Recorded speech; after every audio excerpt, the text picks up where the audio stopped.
नमस्कार, सगरमाथा प्राइम समाचारमा स्वागत छ। म जयन्ती बुढा सैनी। सबैभन्दा पहिले मुख्य समाचार।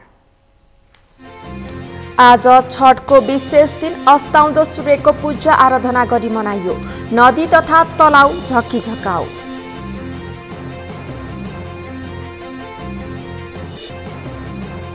पूर्व राजा ज्ञानेन्द्र शाहलाई चुनाव लडेर शासन गर्न प्रधानमन्त्री देउवाको चुनौती।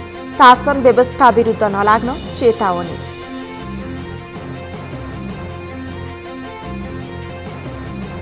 दलहरूले सुरु गरे चुनाव केन्द्रित गतिविधि। सत्तारूढ गठबन्धनको तालमेल गरेर अघि बढ्ने निर्णय। चुनावसम्म गठबन्धन कायम रहनेमा आशंका भने कायम। पार्टीको 14औं महाधिवेशनको कार्यतालिका एक दिन पनि परिवर्तन हुन नसक्ने कांग्रेस नेता सिटौडाको धारणा। मिलेर अघि बढ्न पार्टीका कार्यकर्तालाई आह्वान। र प्रत्येक 10 वर्षमा हुने राष्ट्रिय जनगणनाको 12औं श्रृङ्खलाको मुख्य गणना कार्य भोलिदेखि हुने। राष्ट्रपति भण्डारीको विवरण सङ्कलन गरी गणना सुरु गरिने।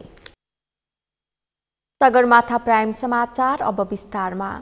आज छठ पर्वको मुख्य दिन तराईसहित देशका विभिन्न स्थानमा अस्ताउँदो सूर्यको पूजा आराधना गरिएको छ। काठमाडौँमा पनि धुमधामका साथ छठको रौनक देखिएको छ। 4 दिनसम्म चल्ने छठ पर्वको तेस्रो दिन आज देशभरका जलाशयमा अस्ताउँदो सूर्यलाई अर्घ्य दिएर रातभर जागराम बस्ने परम्परा छ। समीर जोशीको रिपोर्ट। बुधबार छठ पर्वको मुख्य दिन देशका विभिन्न भागमा अस्ताउँदो सूर्यको पूजा आराधना गरी मनाइएको छ। केही दशक अघिसम्म तराईमा मधेसी समुदायले मात्रै मनाउँदै आएको छठ पर्वप्रति पछिल्ला वर्षमा अन्य समुदायको पनि आकर्षण बढेको छ। पहिलो दिन नुहाई खाए, दोस्रो दिन खरना गर्दै बुधबार छठको मुख्य दिन काठमाडौँमा पनि अस्ताउँदो सूर्यको उपासना गर्दै व्रतालु तथा श्रद्धालुले सूर्यको पूजा गरे। यसको विधि के रहेछ कि जस्तो अब दीपावलीदेखि नि हामी त कार्तिक चढ्नु बित्तिकै मासु माछा छोडिहाल्नुपर्छ। घरको सरसफाइ भइहाल्छ। घरमा पनि खान पाइँदैन, बाहिर पनि हामी खाँदैनौँ। र विशेषता यसको यो रहेछ कि हामीले अब व्रतहरू जो व्रत बसेको छ ऊ 3 दिन अल जल केही नलिकन उहाँ व्रत बस्नुहुन्छ र उहाँहरूलाई नै हामी सघाउने। जस्तो हाम्रो श्रीमतीले गर्नुहुन्छ त उहाँहरूलाई सघाउने हामीले यो कार्यक्रम गर्छौँ र उहाँलाई साथ दिने हामी पनि केही नखाइकन, जस्तो अब मासु माछा जाँड रक्सी यस्तरी केही चिज नखाइकन उहाँहरूलाई साथ दिन्छौँ र उहाँहरूले व्रत बस्नुहुन्छ। पछिल्लो केही दशक यता देशको राजधानी काठमाडौँ सहित विभिन्न पहाडी जिल्लामा पनि छठ पर्व मनाउन थालिएको छ। कार्तिक शुक्ल षष्ठी र सप्तमीमा मनाइने छठ निष्ठापूर्वक कठिन व्रत बसेर मनाइन्छ। यस पर्वमा सन्तान र परिवारको सुख शान्ति तथा समृद्धिको कामना गर्दै छठी माता र सूर्य भगवानको पूजा गरिन्छ। बुधबार व्रतालुले जलाशयमा दुवै हत्केलामा पिठा र सिन्दुर लगाई अक्षता फूल लिई आफ्नो खेतबारीमा उत्पादन भएका सामग्री र घरमा बनाइएको विशेष प्रकारको पकवान सूर्यलाई अर्पण गरेका छन्। त पुगिरहेछ। मैले अब जे भन्छु जे माग्छु छठी माताले पुगिरहेछ। आज भनेको फर्स्ट दिन त नहाए खाए हो हैन। अर्को दिन खरना हुन्छ। दिनभरि पानी बिना बसेर राति खिर रोटी खानुहुन्छ मम्मीजीहरू। तराईका विभिन्न जिल्लासहित काठमाडौँमा पनि पहाडी समुदायले समेत छठ पर्वलाई सद्भावको उत्सवका रूपमा मनाउन थालेका छन्। यो पर्व हरेक भूगोलका नागरिकको सम्बन्धको सेतु बनेको छ। आपसी सद्भाव र भाइचारालाई थप मजबुत बनाउने पर्वको रूपमा मनाइने छठ पर्वले काठमाडौँमा समेत संयुक्तता र एकताको सन्देश दिएको छ। यसमा केही दुःख कष्ट छ भने आफ्नो परिवारमा सुख शान्तिको लागि यो छठ पूजा गर्यो भनेदेखि मनोकामना पुरा हुन्छ। यो सुरुदेखि पनि छ, आज पनि उहाँको महिमा सुख शांति के लिए कर। ये पूजा हम लोग हिंदू धर्म के मान्यता के अनुसार मतलब छठ पूजा मतलब सूर्य भगवान की आराधना के लिए करते हैं। ये छठ पूजा ना हम लोग सारी दुनिया छठ पूजा को ना उगते हुए सूरज के साथ प्रणाम करते हैं, लेकिन हम लोग ना हिंदू धर्म में डूबते हुए सूरज को भी प्रणाम करते हैं। मानव सभ्यता बोधक प्रकृति प्रति कृतज्ञ र अयोध्या देव सूर्यको उपासना गरी मनाइने छठ पर्व नेपाल र भारतका विशेषता मिथिला र भोजपुर क्षेत्रका बासिन्दाले मनाउने गर्दछन्। छठ पर्वले नेपाली समाजमा सामाजिक पारिवारिक सद्भावको रूपमा काम गरिरहेको छ। अब यो छठ मैले खासै मनाएको थिएन। म एउटा टिचर हो। मैले पढाउँदाखेरि यो छठको चाहिँ एकदमै विशेषता अब यो चाहिँ खास हाम्रो चाहिँ अब अहिले अस्ताउँदो सूर्यलाई अर्घ दिने हैन। अब यो भनेको चाहिँ पहिला वृद्धहरूलाई चाहिँ हामीले मानेर मात्रै आउने पिँढीलाई मान्ने भन्ने चाहिँ एउटा पर्वले देखाएको भनेर मैले पढेको थिएँ। अनि मलाई चाहिँ एकदमै जाने यसमा हेर्ने बुझ्ने इच्छा लागेको थियो। मैले पढेको मात्रै थिएँ, देखेको थिएन। अनि आज चाहिँ अब मेरो संयोगवश मेरो साथीको फ्यामिलीले चाहिँ यो आयोजना गर्नुभएको भएर म चाहिँ अनि अब हेर्छु बुझ्छु के रहेछ भनेर अनि म यो फर्स्ट टाइम हो मेरो चाहिँ छठमा आएको चाहिँ। सूर्य र पानी बिना सृष्टिको कल्पना गर्न नसकिने हुँदा छठ पर्वमा यी दुवैको पूजा हुने भएकाले यो पर्वको ठूलो महत्त्व रहेको छ। सगरमाथा टेलिभिजनका लागि क्यामेरामा प्रकाश कुमारका साथमा समीर जोशी, काठमाडौँ। राष्ट्रपति विद्यादेवी भण्डारीले गौरीघाट र कमल पोखरीमा छठी माताको पूजा अर्चना गर्नुभएको छ। आज काठमाडौँको गौरीघाट र कमल पोखरीमा अस्ताउँदो सूर्यलाई पूजा आराधना गरी अर्घ्य दिनुभएको हो। कमल पोखरीमा अर्घ्य दिनु अघि राष्ट्रपति भण्डारीले गौरीघाटमा पनि अस्ताउँदो सूर्यलाई अर्घ्य दिनुभएको थियो। छठ पर्वको मुख्य दिन बुधबार अस्ताउँदो सूर्यलाई अर्घ्य दिने गरिन्छ। व्रतालुले भोलि सप्तमीका दिन बिहान उदाउँदो सूर्यलाई अर्घ्य दिएपछि छठ पर्व विधिवत रूपमा समापन हुनेछ।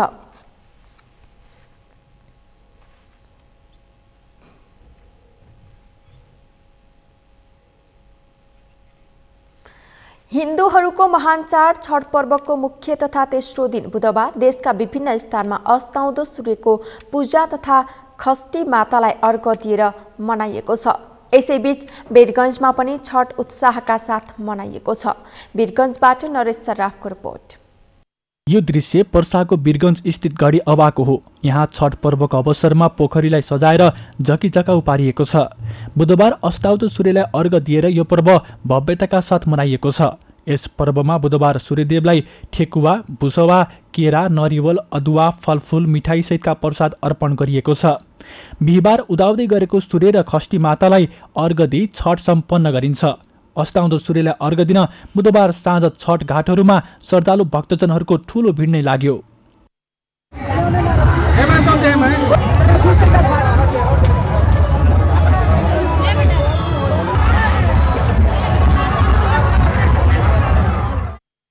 छठ पर्वमा पूजा गर्न आउने श्रद्धालु भक्तजनहरूका लागि वीरगञ्जको घडी अवा पोखरीमा विशेष व्यवस्था गरिएको थियो।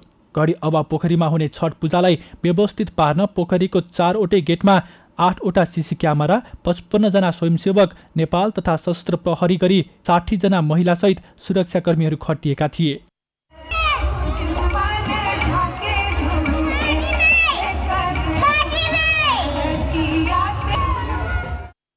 छठ पर्वको अवसरमा व्रत बसी सूर्यको उपासना र पूजा गर्नाले चर्मरोग नलाग्ने, सन्तान प्राप्तिका साथै सुख समृद्धि हुने धार्मिक विश्वास रही आएको पाइन्छ। सत्य अहिंसाप्रति मानवको रुचि बढाउने र सबै जीवप्रति सहानुभूति राख्न अभिप्रेरित गर्ने पर्वका रूपमा समेत लिने यस पर्वले सामाजिक धार्मिक सद्भावलाई समेत बचाएर राखेको छ। सगरमाथा टेलिभिजनका लागि पर्साबाट नरेश सराफको रिपोर्ट। प्रधानमन्त्री एवं नेपाली कांग्रेसका सभापति शेरबहादुर देउवाले पूर्व राजा ज्ञानेन्द्र शाहलाई चुनाव लडेर शासन गर्न चुनौती दिनुभएको छ। प्रधानमन्त्री देउवाले शासन गर्नका लागि चुनाव लडेर आउनुपर्ने बताउँदै प्रजातन्त्रको विरुद्धमा नलाग्न चेतावनी दिनुभएको हो। उहाँले पूर्व राजा शाहलाई प्रजातन्त्र बाहेक सबै कुरा सुम्पिने बताउँदा आफूलाई जेलमा हालेको स्मरण गर्दै शासन व्यवस्था विरुद्ध नलाग्न चेतावनी दिनुभयो। आफ्नो चाहिँ नीति अनुसार हिँड्छ, सिकान्छ निष्पक्ष निर्वाचन आयोग र साथसाथै त्यो जनता जहाँ वडादेखि नै निष्पक्ष चुनाव बाटो जो आउँछ मान्नुपर्छ, उपाय छैन। त्यसलाई चाहिँ जिते पनि हारे पनि त्यसलाई सहर्ष स्वीकार गर्नु हाम्रो कर्तव्य हो। त्यसै कारण पिरियडिकल इलेक्सन भन्छन् नि, आवधिक निर्वाचन, प्रजातन्त्रमा आवधि निर्वाचन त आवधि निर्वाचन जनताप्रति उत्तरदायी सरकार हो प्रजातन्त्र भनेको। यसलाई चाहिँ नि जनताप्रतिको उत्तरदायी सरकार भएको हुनाले त्यो चाहिँ नि सरकारले जनताका प्रति काम गरेन भने अर्को आउँछ, जनताले आफूलाई सुन्छ। यो पिरियडिकल इलेक्सन हो। प्रधानमन्त्री देउवाले प्रजातन्त्रमा सबैभन्दा ठूलो शक्ति भनेकै जनता भएको स्मरण गराउनुभयो। उहाँले निर्वाचन आयोग र ओडादेखि नै हुने चुनाव निष्पक्ष र धाँधली रहित हुनुपर्ने बताउनुभयो। प्रधानमन्त्री देउवाले प्रजातन्त्रलाई जनताप्रति लक्षित कसरी बनाउने भनेर छलफल गर्न आवश्यक रहेको बताउनुभयो।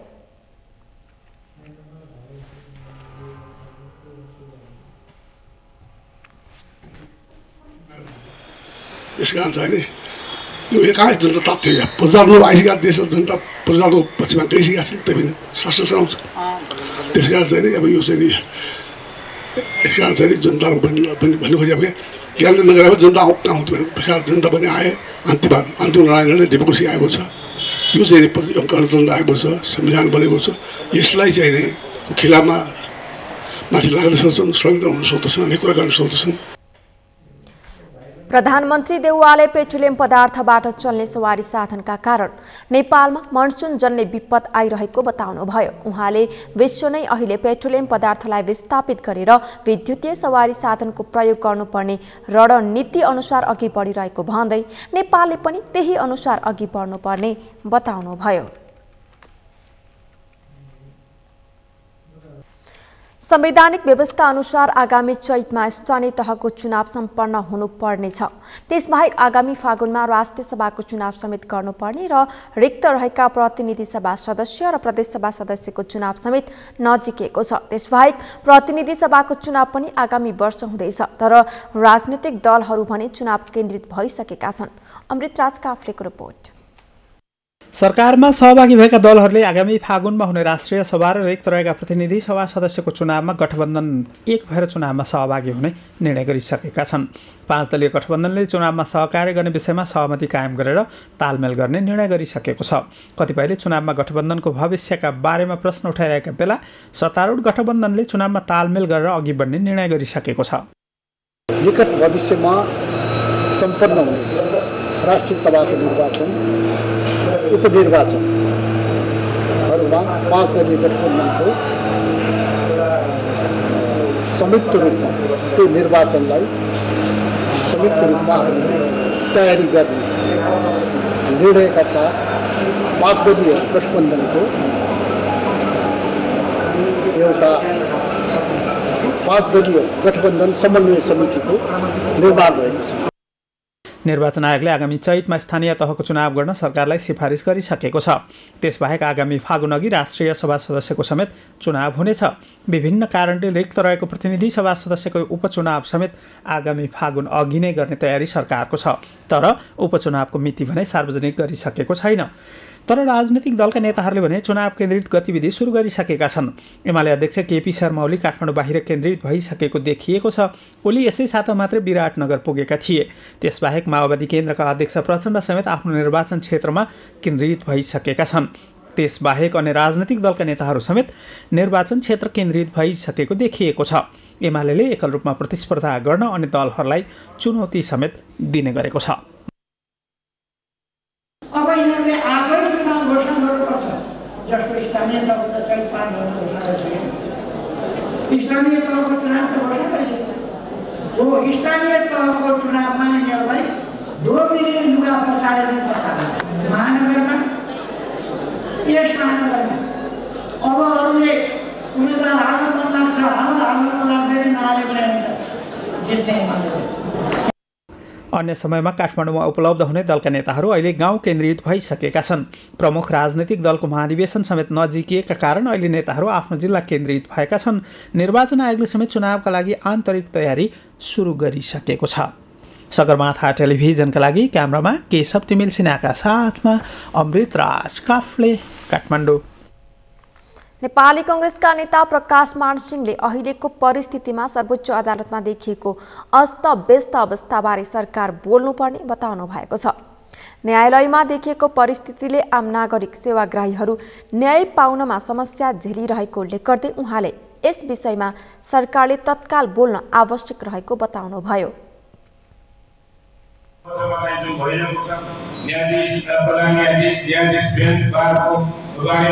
यो चाहिँ के हो भन्दाखेरि त्यो गठबन्धन सरकारको जिम्मेदारी के हो भन्दाखेरि यो चाहिँ न्यायालय स्वतन्त्र छ, ठिक छ त्यो स्वतन्त्र हुनुपर्छ तर चाहिँ यसमा चाहिँ असन्तुष्टता त्यसमा चाहिँ अनयुजुअल जुन भइरहेको छ जुन कन्फ्रन्टेसन भइरहेको छ त्यसलाई चाहिँ कन्ट्रोल गर्ने कसले गर्छ यो खाली चाहिँ के हो भन्दाखेरि न्यायालयले नै गर्छ भनेर चाहिँ छोडेर त मिल्दैन नि नेपाली राजनीतिमा देखिएको समस्यालाई निकास दिन अहिलेको गठबन्धन निर्माण भएको उहाँले बताउनुभयो। नेता सिंहले पार्टीमा अवसर पाइसकेका नेतालाई सम्मानजनक स्थान दिई अब भविष्यको बारे सोच्न आवश्यक रहेको बताउनुभयो।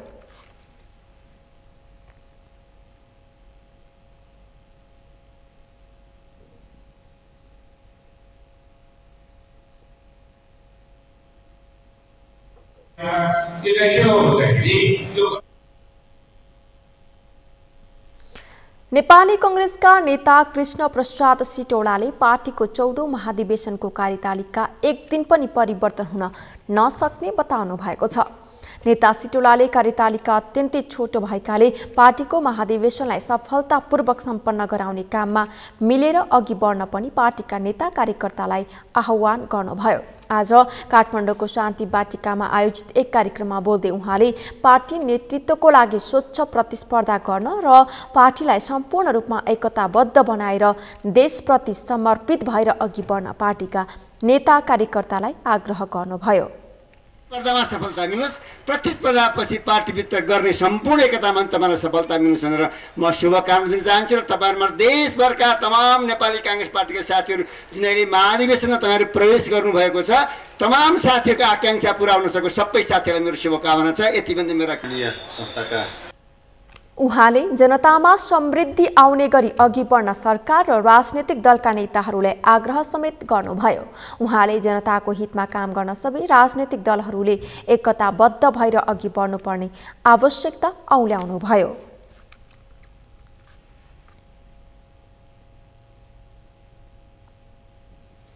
नेकपा एमालेका नेता सुभाष नेमवाङले शेरबहादुर देउवा गलत बाटोको प्रयोग गरेर प्रधानमन्त्री बनेको आरोप लगाउनु भएको छ।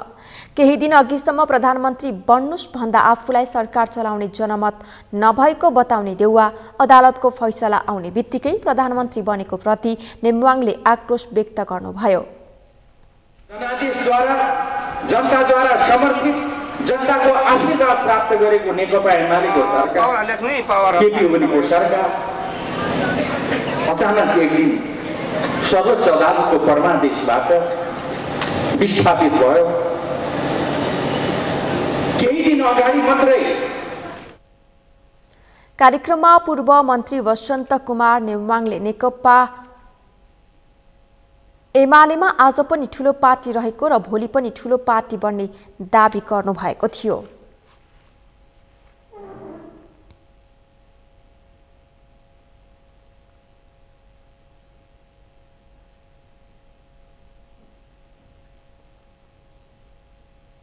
सगरमाथा समाचारमा एकैछिन विश्रामपछि प्रत्येक 10 वर्षमा हुने राष्ट्रिय जनगणनाको 12औं श्रृङ्खलाको मुख्य गणना कार्य भोलिदेखि हुने राष्ट्रपति भण्डारीको विवरण सङ्कलन गरी गणना सुरु गरिने।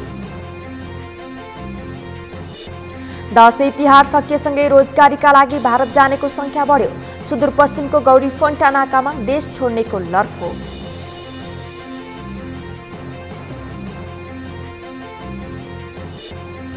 र कञ्चनपुरको दालीमा निर्माणाधीन 4 लेन पक्की पुलको डिजाइन परिवर्तन हुने। कार्तिकमा आएको बाढीले पहुँच मार्ग भत्काएपछि डिजाइन परिवर्तन गरिने।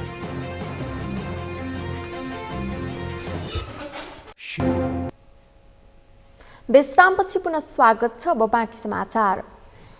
आज छठ पर्वको विशेष दिन, विशेष गरी तराई क्षेत्रमा छठ पर्वलाई उत्साहका साथ मनाइने गरिएको छ।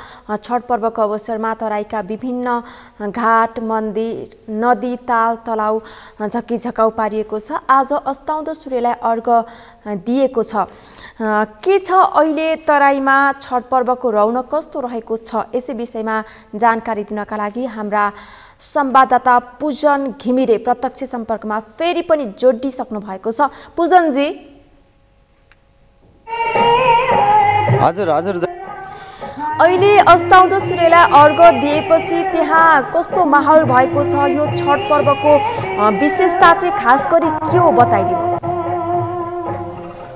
गरेर पोहोरको साल गएको वर्ष कोरोना महामारीका कारण मनाउन नपाएको छठ पर्व यसपालि मनाउन पाउँदा भक्तजनहरू त्यसमा आस्था राख्ने सम्पूर्ण समुदायका मानिसहरूले हर्षोल्लासपूर्वक झापामा छठ पर्व मनाएका छन्। अहिले साँझमा अस्ताउँदो सूर्यलाई अर्घ दिएर छठ पर्व मनाइँदैछ भने त्यसलाई हेर्नका निमित्त विभिन्न नदी तथा तलाउहरूमा भक्तजन र हेर्नेहरूको भिड नै लागेको अवस्था थियो। खास गरेर छठ पर्वमा चाहिँ सफा मनले व्रत बस्दाखेरि छठ मनाउँदा चाहिँ सन्तान सुख, परिवारमा सुख लगायतका कुराहरू प्राप्ति हुने भन्ने विश्वास गरिन्छ। त्यही अनुसार चाहिँ यसको त्यही आधारमा विशेष गरेर विगतमा तराईवासीहरूले मात्रै मनाउँदै आएको छठ अहिले चाहिँ नेपालका माडवारी समुदाय, पहाडे समुदाय साथसाथै अन्य समुदायले पनि संयुक्त रूपमा पालेको अवस्था छ र अहिले झापाका नदी नाला तलाउमा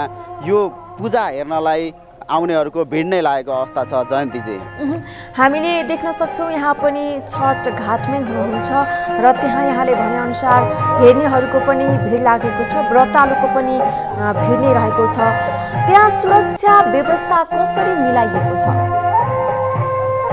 जस्तो खास गरेर झापा चाहिँ सीमावर्ती जिल्ला पनि भएकाले र झापाको मेची नदीमा चाहिँ विशेष रूपमा ठुलो सङ्ख्यामा व्रतालु भक्तजनहरू उपस्थित भएर पूजा गर्ने हुनाले त्यहाँको सुरक्षा व्यवस्था चाहिँ चुस्त दुरुस्त राख्नको लागि सम्पूर्ण शक्ति लगाइएको भनेर हामीलाई जिल्ला प्रहरी कार्यालयले जानकारी दिएको छ भने त्यो सँगसँगै अहिले कोरोना भाइरसको महामारी पनि पूर्ण रूपमा नसकिएको अवस्थामा त्यसलाई पनि नियन्त्रण गर्नका लागि सुरक्षा निकायले विशेष रूपमा काम गरिरहेको अवस्था छ भने वारी र पारीको आवत जावत गर्नका लागि पुलबाट मात्र सम्भव नहुने भए पछाडि अस्थायी रूपमा भद्रपुर स्थित मेची नदीमा चाहिँ बाँसको पुल समेत निर्माण गरिएको छ र अन्य काँकरभिटा नाकाबाट चाहिँ अहिले बेलुकीको समयमा वारी पारी गर्नलाई बोर्डर पूर्ण रूपमा बन्द भएको अवस्था छ। जयन्तीजी, यहाँले भर्खर जानकारी गराउनु भयो भारतबाट समेत व्रतालु भक्तजनहरू नेपाल आएर छठ पर्व मनाइरहेका छन् भनेर। त्यहाँ आउने व्रतालु भक्तजनहरूको लागि अहिले अब जसरी यो अस्ताउँदो सूर्यलाई चाहिँ अर्घ दिएर भोलि बिहान फेरि उदाउँदो सूर्यलाई अर्घ दिनको लागि चाहिँ घाटमै बस्नुपर्ने हुन्छ, उनीहरूलाई बस्ने व्यवस्था चाहिँ कसरी मिलाइएको छ? खास गरेर झापामा चाहिँ पहिलेदेखि नै छठ पूजा समिति नै केही समय अगाडिबाटै बनाएर त्यो छठ पूजा समितिले नै बस्ने श्रद्धालु व्रतालुहरूलाई चाहिँ बस्ने लगायतका व्यवस्था मिलाउँदै आएको छ। त्यसै गरी झापाको भद्रपुर, काँकरभिटा, धुलाबारी, बिर्तामोड, दमक विभिन्न स्थानमा छुट्टा छुट्टै छठ पूजा समिति बनाएर त्यसले सुरक्षादेखि लिएर त्यहाँ मानिसहरूलाई चाहिँ अस्थायी रूपमा बेलुका बस्न मिल्ने ठाउँको व्यवस्था छठ पूजा समितिले चाहिँ व्यवस्थापन गर्दै आएको छ भने त्यसमा सुरक्षा निकाय समन्वय गर्दै आएको अवस्था छ। जयन्तीजी, हस्, जानकारीका लागि धन्यवाद। हुनुहुन्थ्यो हाम्रा संवाददाता पूजन घिमिरे। विशेष गरी आज तराईका भेगहरूमा छठ पर्व मनाइँदैछ। अस्ताउँदो सूर्यलाई अर्घ दिइसकिएको छ भने भोलि बिहान उदाउँदो सूर्यलाई अर्घ दिएपछि छठ पर्व चाहिँ विधिवत रूपमा समापन हुने धार्मिक मान्यता रहिआएको छ।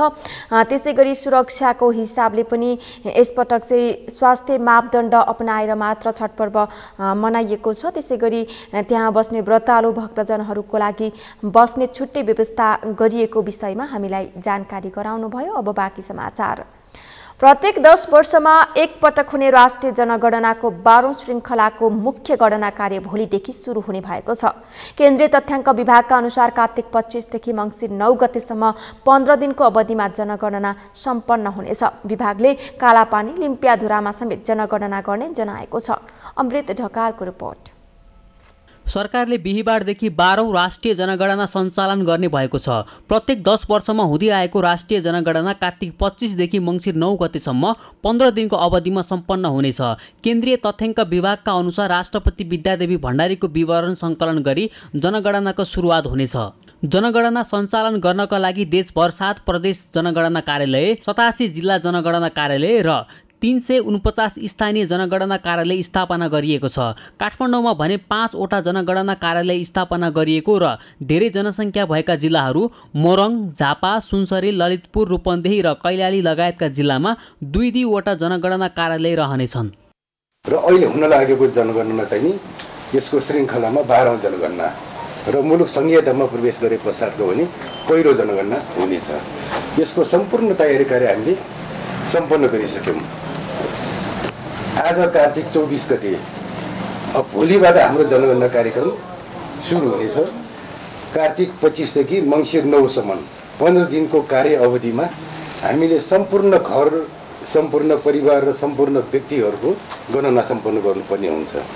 यस कामको लागि चाहिँ नि यहाँलाई जानकारी भएकै विषय हो, पहिलो चरणको सूचीकरण कार्य हामीले सम्पन्न गरिसकेका थियौँ र अब पहिलो चरणबाट प्राप्त सूचीकरणको लिस्ट र कुनै कारणवश पहिलो चरणमा छुटिएका घर परिवारहरूलाई समेत समावेश गर्ने गरिकन भोलिदेखि चाहिँ नि हामीले जनगणनाको मूल गणना कार्य सम्पन्न गर्न गइराखेका छौँ।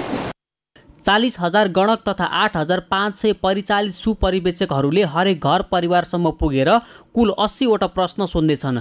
एउटा घरमा एकजना गणकले 20 मिनट समय लगाउने विभागले बताएको छ।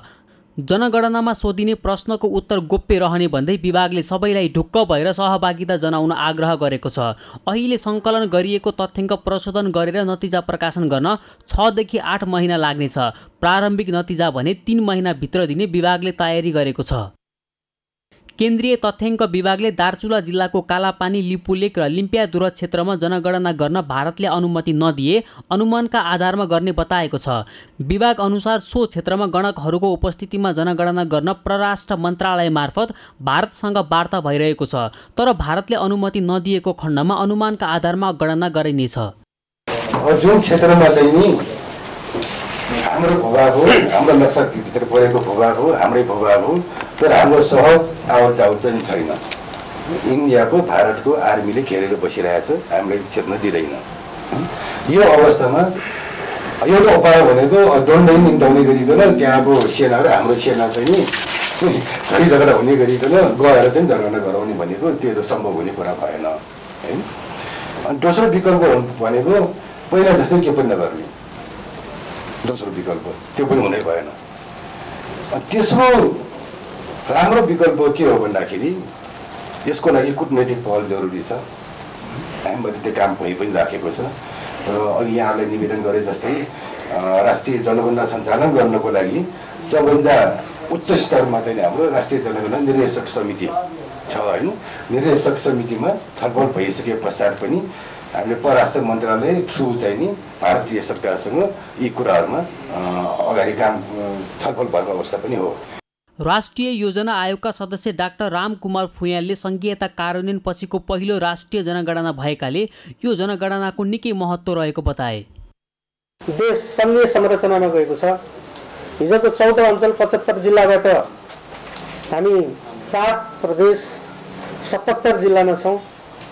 त्यस्तै 753वटा स्थानीय तहमा छौँ र त्यसै गरी हामीसँग 6,743वटा स्थानीय तहहरू छन्। ती सबै तहमा चाहिने खण्डीकृत डेटाहरू जो उत्पादन गर्नुपर्ने हुन्छ, विकासका योजनाहरू तर्जुमा गर्न, बजेट बनाउन, त्यो सबैलाई सहयोग गर्ने एउटा माउ ग्रन्थ जस्तै मानौँ, इभिडेन्स एउटा पुस्तिकाको रूपमा चाहिँ यो अहिलेको जनगणनालाई हामीले लिएका छौँ। यो धेरै महत्त्वपूर्ण छ। यसले उत्पादन गर्ने डेटाले हाम्रो देशको सामाजिक आर्थिक रूपान्तरणको लागि दूरगामी प्रभाव पार्छ र 15 आवधिक योजनामा हामीले जति इन्डिकेटरहरू राखेका छौँ 460 भन्दा बढी इन्डिकेटरहरू छन्। सरकारले मेरो गणना मेरो सहभागिता भन्ने मूल नाराका साथ राष्ट्रिय जनगणना 2078 सम्पन्न गर्ने लक्ष्य लिएको छ। जनगणनामा आम नागरिकलाई उत्साहपूर्वक सहभागिताको लागि केन्द्रीय तथ्याङ्क विभागको अनुरोध छ। यसअघि जेठ 25 देखि असार 8 गतेसम्म सम्पन्न गर्ने लक्ष्य लिएको राष्ट्रिय जनगणना कोरोना महामारीका कारण स्थगित भएको थियो। सगरमाथा टेलिभिजनका लागि क्यामेरामा केशव तिमिल सिन्हाका साथमा अमृत ढकाल, काठमाडौँ। दशैं तिहार मनाउन स्वदेश फर्केकाहरू कामको सिलसिलामा भारत जान थालेका छन्। चाडपर्व मनाउन केही दिनको बिदामा घर आएका सुदूरपश्चिमेलीका सुताने निधारको रातो टीका नपुसिँदै पुनः भारत जान बाध्य भएका हुन्। हिउँदे बाली लगाउने समय र घरमा कामको चट्टारोलाई थाँती राख्दै युवा वयस्कदेखि वृद्ध उमेर समूहकाहरू काम गर्न भारत जान थालेपछि गाउँघर सुनसान बन्न थालेका छन्। कैलालीबाट दिनेश बिष्टको रिपोर्ट। अहिले दैनिक जसो उनीहरू रोजगारीका लागि भारतका विभिन्न सहरहरूमा काम गर्न सिमानाका गौरी फन्टामा जम्मा भएका देखिन्छन्। सुदूरपश्चिमका पहाडी जिल्लादेखि काँधमा झोला बोक्दै निधारमा रातो टीका नपुचिँदै सिमानाकामा लाइनमा उभिएको देखिन्छन्। दशैं तिहारका लागि घर आएका कञ्चनपुर बुटाबारीका जगत पिक र करण बुढाले कामकै लागि भारत जान लागेको बताएका छन्। अब काम पाइने नपाइने भारतमै गएर थाहा हुने उनले बताए। भारतमा काम गर्दै आएकोले त्यहाँबाट साउले छिटोभन्दा छिटो आउन भनेको नत्र अर्कै मान्छे राख्ने दबाब दिएकोले छिट्टै जान परेको उनको भनाइ छ। कामको सिलसिलामा त्यहाँ जाँदैछौँ हामी। अब त्यहाँ गएपछि पनि काम पाइने हो पाइने होइन के छ हुन्छ। अब आजभोलि कोभिडको कारणले गर्दा धेरै समस्या भइरहेछ। अनि साउहरूले पनि भनिरहेछन् कि अब यस्तो छैन, एक दिन ढिलो पुगे पनि साउहरूले भनिरहेछन् कि भाइ हामीले त अर्को स्टाफ राखिसक्यौँ भनेर। त्यसैका लागि लगत्तै हामीहरू टिका छोड टिकाको अघिल्लो पटक अब सर जानुको कारण त्यही हो। अब यतातिर रोजगारी छैन। अब 20 सालदेखि वहीँ रोजगारी गर्दै आएको। दसैँ तिहारतिर आउने अनि आफ्नो रोजगारीमा जाने गरेको अब हर साल यही हो। कामको खोजीमा 300-400 देखि 600-700 जना भारत गइरहेका छन्। बेरोजगारका कारण वर्षेनी काम खोज्न भारत जानुपर्ने बाध्यता र यस वर्ष बेमौसमी वर्षाका कारण धान बालीमा क्षति गरेपछि खान लाउन नपुग्ने भएपछि छिट्टै भारत गइरहेको उनीहरूले बताएका छन्। तिहारभन्दा 1-2 दिन अघि आएका कञ्चनपुरका भीमबहादुर रावलले आफूसहित 5 जना भारतमा काम गर्न जान लागेको बताएका छन्। नेपालको स्थिति बेरोजगारीको कारण जानुपर्ने स्थिति हो। गाउँघरमा रोजगार छैन।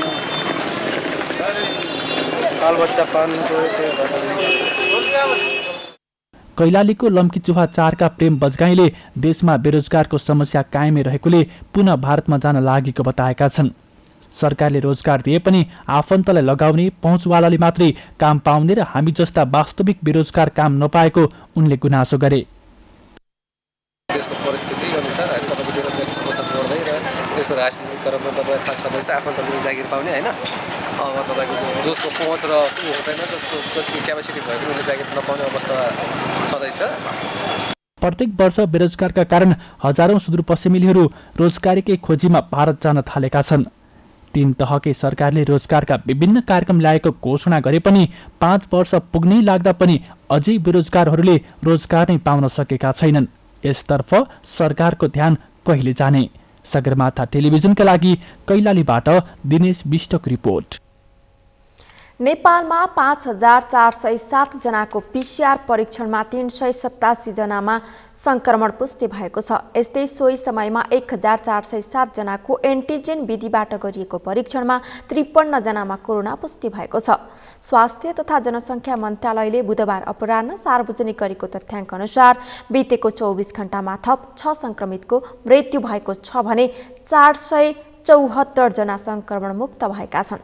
जीवन राणा भाटको रिपोर्ट।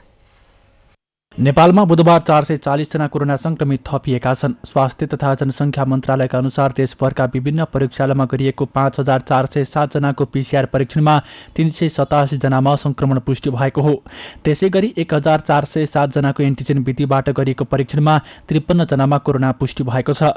सोही अवधिमा थप 6 जना कोरोना संक्रमितको मृत्यु भएको छ भने 474 जना निको भएका छन्। मन्त्रालयका अनुसार हाल देशभर सक्रिय संक्रमितको संख्या 7519 जना रहेका छन्, जसमध्ये 7005 जना होम आइसोलेसनमा रहेका छन् भने 517 जना संस्थागत आइसोलेसनमा रहेका छन्। कोरोनाका बिरामी मध्ये 189 जना आइसियु र 53 जना भेन्टिलेटरमा उपचाररत रहेका छन्। बुधबार थपिएसँगै नेपालमा कोरोना संक्रमितको कुल संख्या 9,10,738 पुगेको छ। यससँगै नेपालमा मृत्यु हुनेको संख्या 11,460 पुगेको छ भने 7,96,780 जना संक्रमण मुक्त भएका छन्।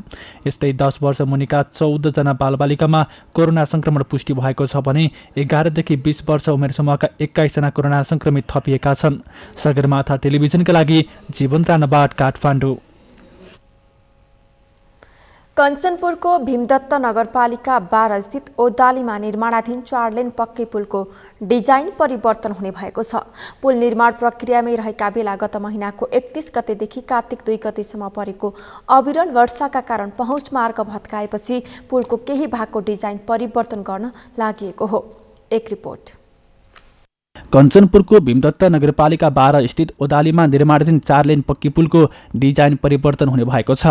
पुरानो डिजाइनमा पुलको नदी किनारको भेगदेखि पुल किनार भेगसम्म ढुङ्गाको बाँध लगाउने भनिए पनि स्थानीयले ढुङ्गा व्यवस्थापनमा विरोध गरेका कारण ढुङ्गाको सट्टा आरसीसीको प्रयोग गर्ने गरी डिजाइन परिवर्तन गरिन लागि महाकाली पुल आयोजना कञ्चनपुरका सब इन्जिनियर दुर्गादत्त अवस्थीले बताए। यो हामीलाई जुन हामीलाई चाहिएको ढुङ्गा जुन 1,81,000 घनमिटर जुन चाहिँ हामीलाई 257 किलोको जुन ढुङ्गाहरू हामीलाई चाहिएको थियो त्यो ढुङ्गाको अभावले गर्दा चाहिँ हाम्रो चाहिँ यो महाकाली पुल आयोजनाको जुन गाइड बन्छ त्यो चाहिँ रिडिजाइन प्रोसेसमा गएको छ। अनि त्यसपछि यो डिजाइन आएपछि मात्रै अब यो हाम्रो चाहिँ महाकाली पुल आयोजनाको चाहिँ अब हाम्रो काम चाहिँ गाइड बनको काम र अरू थप काम चाहिँ अगाडि बढ्छ। निर्माणको जिम्मा पाएको कुमार CFEC जेबीले भने ढुङ्गा अभावका कारण बाढीले कम्पनीलाई धेरै क्षति गरेको जनाएको छ। कम्पनीले भनेको समयमा ढुङ्गा व्यवस्थापन नभएको र बाँध निर्माण गरिसक्नुपर्ने क्षेत्रमा बाँध बाँध्न ढुङ्गा नभएका कारण बाढीले समग्र आयोजनालाई पछि धकेलेको कुमार CFEC जेबीका इन्जिनियर किशोर राज पाण्डेले बताए। पानी पहिले पनि बाढी आएको थियो र हाम्रो एकचोटि क्षति भएको अवस्था चाहिँ थियो। त्यसले गर्दाखेरि अब पुनः यो चाहिँ अहिले हालसम्म महाकालीको हामीले थाहा भएअनुसार रेकर्ड अनुसारको 5,47,000 क्युसेक भनेको छ। त्यो पानीले गर्दा चाहिँ हाम्रो अस्पताल प्लान्ट पुनः डुबाएको अवस्था रहेछ। त्यसले गर्दा चाहिँ हाम्रो काम निश्चित नै 5-7 महिना चाहिँ ढिलो हुने अवस्था देखिन्छ। त्यसमाथि पनि जुन चाहिँ ढुङ्गाको कुराहरू छ त्यो ढुङ्गाको चाहिँ रिडिजाइन गर्नको लागि हामीले जुन बारम्बार भनिरहेका छौँ त्यो भएन भने त्योभन्दा बढी पनि लम्बिन सक्ने चान्सहरू चाहिँ धेरै छ। निर्माण गरिनुपर्ने बाँध क्षेत्रमा 30% 20 देखि 40 किलोको सानो ढुङ्गा तथा बाँकी 70% क्षेत्रमा भने 257 किलो माथिका ढुङ्गा आवश्यक पर्दछ। आयोजनाका अनुसार निर्माण स्थलदेखि 25 किलोमिटर क्षेत्रभित्रमा ढुङ्गा सङ्कलन गर्ने भन्ने भनिए पनि स्थानीयका विरोधका बीच ढुङ्गा व्यवस्थापन गर्न नसकिएको हो। बाढीले आयोजनाको 6,34,73,250 रुपियाँको निर्माणाधीन संरचनामा क्षति पुर्याएको छ। 2074 सालमा 3 अर्ब 27 करोड रुपियाँमा ठेक्का सम्झौता गरी निर्माण सुरु गरिएको पुलको उत्तरतर्फको 250 मिटर पहुँच मार्गलाई बाढीले भत्काएको थियो। सगरमाथा समाचारमा एकैछिन विश्रामपछि दक्षिणी नाइजरको एक विद्यालयमा आग लागि 26 विद्यार्थीको मृत्यु 13 जना घाइते।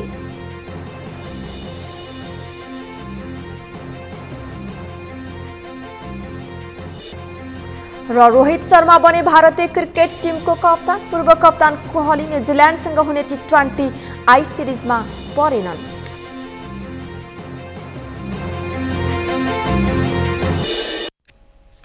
विश्रामपछि पुनः स्वागत छ। अब पालो अन्तर्राष्ट्रिय समाचारको।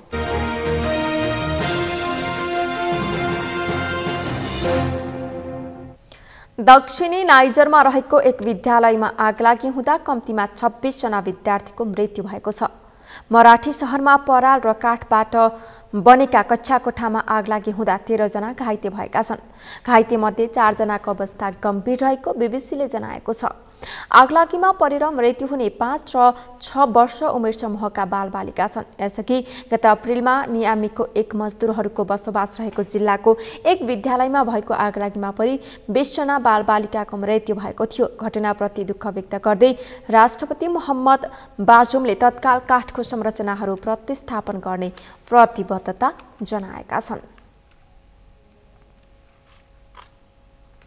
बंगलादेशका पूर्व प्रधान न्यायाधीश सुरेन्द्र कुमार सिन्हालाई भ्रष्टाचारको आरोपमा 11 वर्षको जेल सजाय सुनाइएको छ।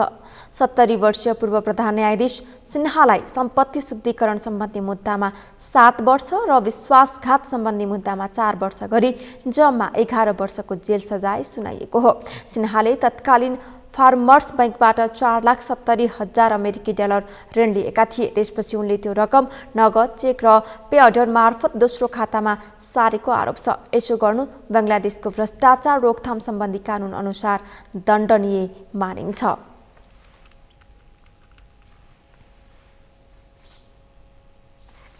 अब पालो खेल समाचारको।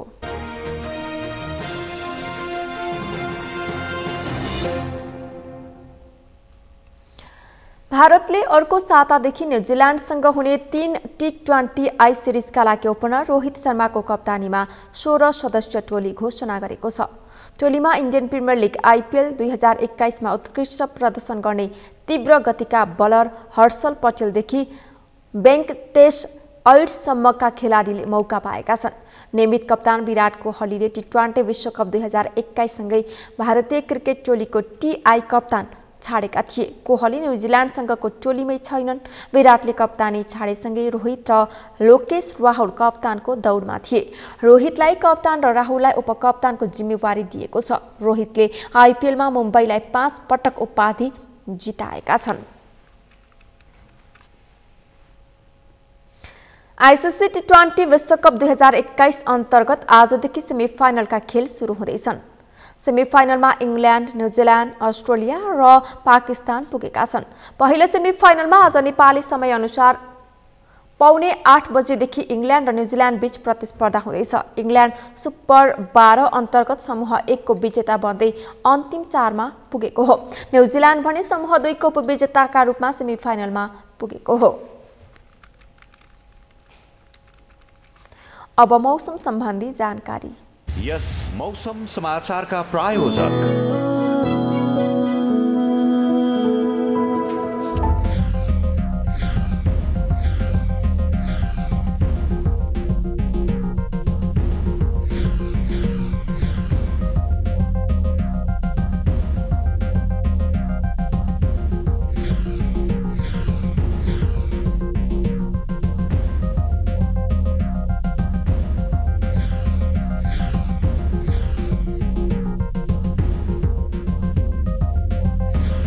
यस मौसम समाचारका प्रायोजक।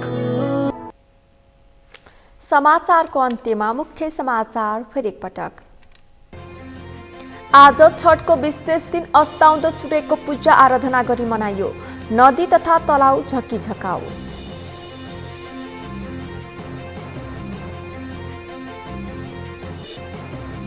पूर्व राजा ज्ञानेन्द्र शाहलाई चुनाव लडेर शासन गर्न प्रधानमन्त्री देउवाको चुनौती। शासन व्यवस्था विरुद्ध नलाग्न चेतावनी।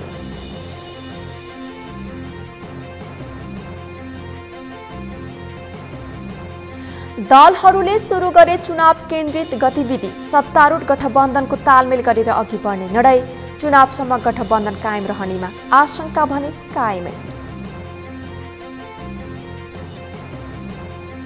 पार्टीको 14औं महाधिवेशनको कार्यतालिका एक दिन पनि परिवर्तन हुन नसक्ने कांग्रेस नेता सिटौलाको धारणा। मिलेर अघि बढ्न पार्टीका कार्यकर्तालाई आह्वान। र प्रत्येक 10 वर्षमा हुने राष्ट्रिय जनगणनाको 12औं श्रृङ्खलाको मुख्य गणना कार्य भोलिदेखि हुने। राष्ट्रपति भण्डारीको विवरण सङ्कलन गरी गणना सुरु गरिने। हौस् त सगरमाथा समाचार अहिलेलाई सकियो। तपाईँ समाचार बुलेटिनका साथै सगरमाथा टेलिभिजनका सम्पूर्ण कार्यक्रम www.sagarmatha.tv मा पनि पढ्न र हेर्न सक्नुहुनेछ। साथै युट्युबमा youtube.com/sagarmatha.tv नेपालमा हेर्न सक्नुहुनेछ। तपाईँ हामीलाई फेसबुकमा पनि facebook.com/stv नेपालमा फलो गर्न सक्नुहुनेछ। समाचारको शिखर, नेपालको गौरव, नेपालको पहिलो न्युज च्यानल सगरमाथा टेलिभिजन हेर्दै गर्नुहोला। नमस्कार।